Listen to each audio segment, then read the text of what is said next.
Le panthéon du pouvoir, dieux et déesses de la Rome antique. Imaginez un monde où les dieux et les déesses influençaient directement la vie des mortels. Jupiter, le roi des dieux, régnait d'en haut, brandissant ses foudres avec une puissance juste. Son épouse, Junon, était la majestueuse protectrice du mariage et des femmes. Mars, le dieu de la guerre, assurait les victoires sur le champ de bataille.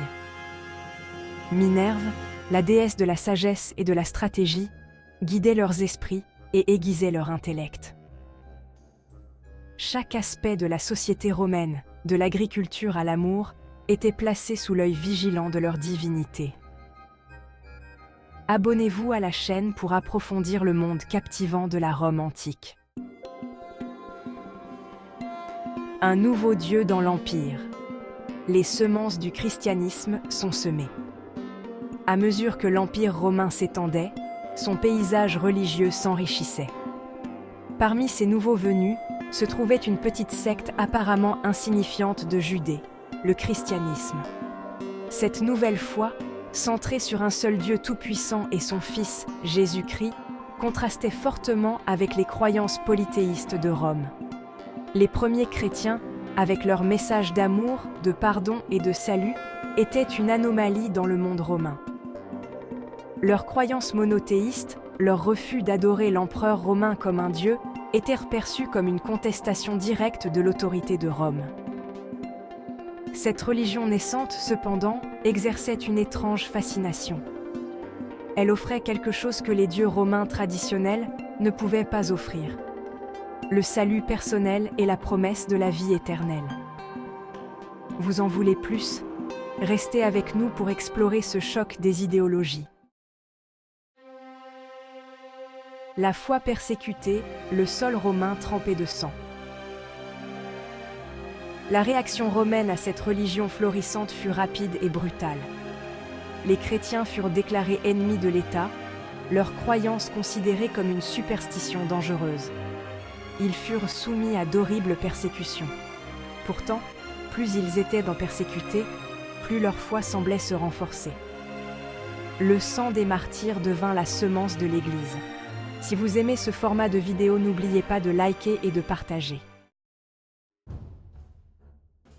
Section 4. La vision de Constantin. Un tournant pour l'Empire? Le vent commença à tourner au IVe siècle après Jésus-Christ, avec l'empereur Constantin. À la veille d'une bataille cruciale, la légende raconte que Constantin eut une vision. Il vit une croix dans le ciel portant l'inscription « Par ce signe, tu vaincras ».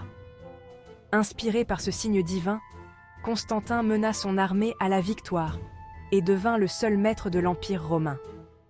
La conversion de Constantin au christianisme reste un sujet de débat parmi les historiens.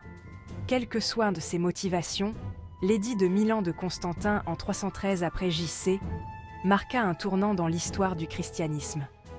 Avec cet édit, le christianisme n'était plus une secte persécutée, mais une religion légalement reconnue au sein de l'Empire romain. Section 5.